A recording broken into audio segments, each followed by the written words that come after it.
একসময় বাংলার প্রতিটি ঘরে ছিল ঢেকি।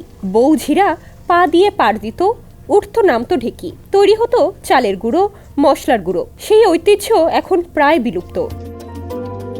কিন্তু ঝিনাইদহের গান্না মাঝের পাড়া গ্রামে এখনও টিকে আছে সেই ঢেকি, তবে একটু ভিন্নভাবে। মানুষ ছাড়াই চলে এই ঢেকি। সুইচ টিপলেই ঘোরে মোটর, প্যাডেল পরে ঢেকি, তৈরি হয় হলুদ মরিচ চালের গুঁড়ো। ঢেকির মালিক বিল্লাল হোসেন বলেন, যশোর থেকে ঢেকি কিনে এনেছি, মোটর লাগিয়ে ডিজিটাল করেছি।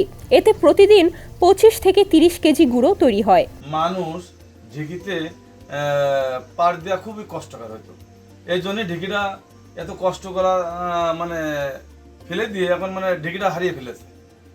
তাই আমি ভাবলাম যে ঢেকি মানুষ ছাড়া ঢেকি চালু করবো। তাই আমি মানুষ ছাড়া ইলেকট্রিক ঢেকি চালু করেছি। এখানে মানুষের প্রয়োজন হয় না, শুধু আমরা স্বামী স্ত্রী দুইজনই মেনটেন্স করছি এবং ভালোভাবে কাজ করতে চলছে। বিল্লালের স্ত্রী রেহানা খাতুনও খুশি এই ডিজিটাল ঢেকি পেয়ে। ঢেকি আগে ছোটবেলায় দেখেছি পায়ে পাড় দেওয়া লাগতো, আপনার ধান কুটা লাগতো, ওটা পায়ে পাড় দিয়ে পা ব্যথা হয়ে যেত। এখন আমার হাজব্যান্ডের নতুন করে এই ডিজিটাল ঢেকি নিয়ে এসেছে। এটা মনে করেন কারেন্টেই সবই হয়। এটা চালু করে দিলে, সুইচ চালু করে দিলে ওর ভিতরে যাই দিই ওটা হতে থাকে। আমি বাড়ির অন্য কাজগুলো করি, তারপরে যে এটা চালু করে চেলে দিই। বাজারে বিক্রি হয় হলুদ, মরিচ, ধনিয়া, জিরা সহ নানা ধরনের পণ্য। মানুষ অর্ডার করে মোবাইলে, বিল্লাল নিজেই পৌঁছে দেন পণ্য।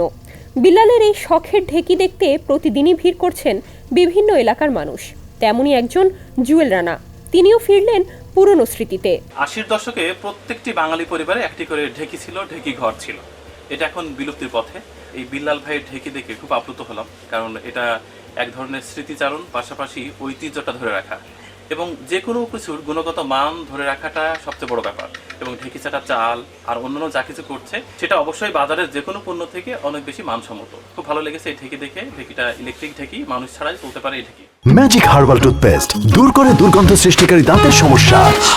ইয়েস, দেখাও তোমার ম্যাজিক। পুরনো ঐতিহ্য আর নতুন প্রযুক্তির মেলবন্ধনে মানুষ ছাড়াই চলছে ঢেকি। এই উদ্যোগ শুধু স্মৃতিচারণ নয়, যেন আত্মকর্মসংস্থান আর গুণগত পণ্যের উদাহরণ।